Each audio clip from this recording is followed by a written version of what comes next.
أهلا بكم يا سنة ستة في الدرس الأخير اللي هو الدرس الخامس اللي بيتكلم عن التجارة في وطننا العربي. تجارة يعني إيه تجارة؟ تجارة يعني عملية البيع والشراء. بس قبل ما نتكلم عن التجارة في العصر الحديث تعال نتكلم مع بعض عن التجارة في قبل الإسلام وبعد الإسلام. أول حاجة تطور التجارة. طيب، قالك التجارة في الدولة الإسلامية، قالك انتشرت التجارة في شبه الجزيرة العربية قبل الإسلام. ولا تفتكر مع بعض يا أولاد لما كنا بنتكلم على رحلتا الشتاء والصيف اللي احنا اتكلمنا عنها في الوحدة الأولى. طيب، تعال نشوف بقى مع بعض ايه أهم المراكز التجارية في الدولة الإسلامية. وطبعا ما تنساش ان الرسول صلى الله عليه وسلم اشتغل بالتجارة. طيب تعال بقى نتكلم عن المراكز التجارية. قال لك المراكز التجارية في الدولة الإسلامية زي جدة اللي موجودة في السعودية، ومدينة صنعاء اللي موجودة في اليمن، ومدينة البصرة اللي موجودة في العراق، ومدينة الإسكندرية اللي موجودة طبعا في مصر. طيب، ايه أهمية التجارة في الدولة الإسلامية؟ طبعا التجارة كان لها دور كبير جدا جدا في بناء الدولة الإسلامية، ان اي دولة مبنية على التجارة. كمان ان التجارة ساعدت في نشر الاسلام. ازاي يعني؟ وده سؤال ممكن يجي بما تفسر ازاي التجارة ساعدت في نشر الاسلام يا مستر. قال لك ان التجار المسلمين كانوا بيتصفوا بالاخلاق الحميدة. فتخيل انت واحد غير مسلم بيروح يشتري من المسلم، فلقى ان هو بيتصف بالصدق والامانة، فده ساعد على نشر الاسلام. طيب تعال بقى نتكلم عن التجارة في العصر الحديث. قال لك ايه اهميه التجاره في العصر الحديث؟ اولا طبعا بتعزز العلاقات بين الدول، انت بتاخد حاجه من دوله تانية وهما بياخدوا منك حاجه. بتلبي احتياجات السكان من السلع والخدمات، ان الناس بتحتاج تشتري الحاجات بتاعتها. طبعا عشان تشتري الحاجات بتاعتها فلازم تنزل الاسواق، يبقى هنا بتلبي احتياجات السكان من السلع والخدمات. ان هي بتوفر العملات الاجنبيه، انت بتروح بتصدر لدول اخرى وبتاخد منهم عن طريق العملات الأجنبية. بتوفر فرص عمل للسكان، طبعا كل ما بتفتح مصانع كتير كل ما بتشغل شباب كتير كل ما بيبقى في تجارة كتير.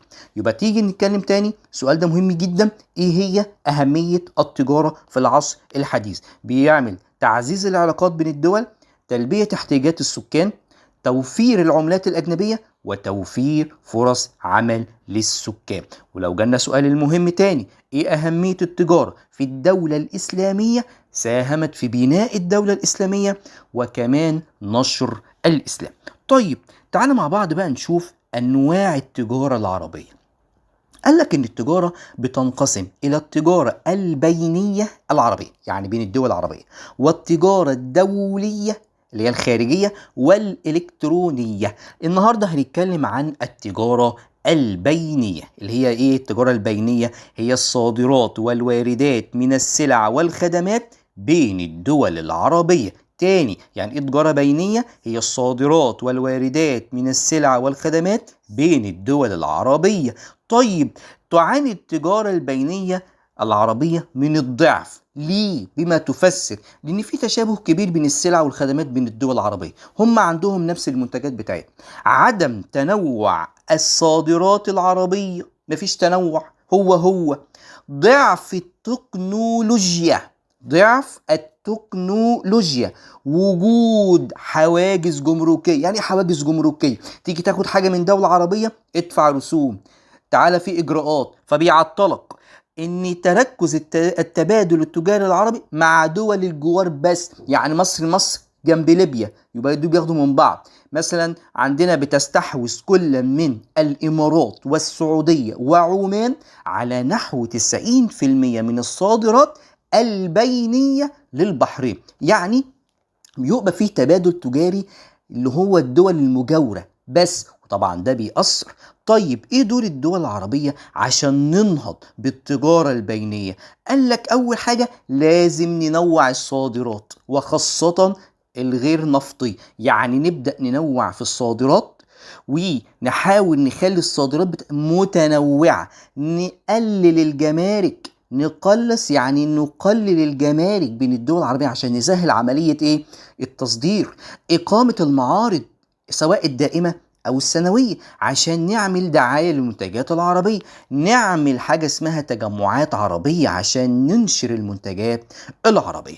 طيب تعال نتكلم بقى عن التجمعات العربية في التجارة البينية. الدول العربية عملت مجموعة من التجمعات زي منطقة التجارة العربية الحرة أو التجارة الحرة العربية، اللي هي بتشمل كلا من الدول العربية كلها باستثناء جيبوتي والصومال وجزر القمر وموريتانيا. يعني التجارة الحرة العربية بتشمل كل الدول العربية باستثناء الأربع دول دول: جيبوتي، صومال، جزر القمر وموريتانيا.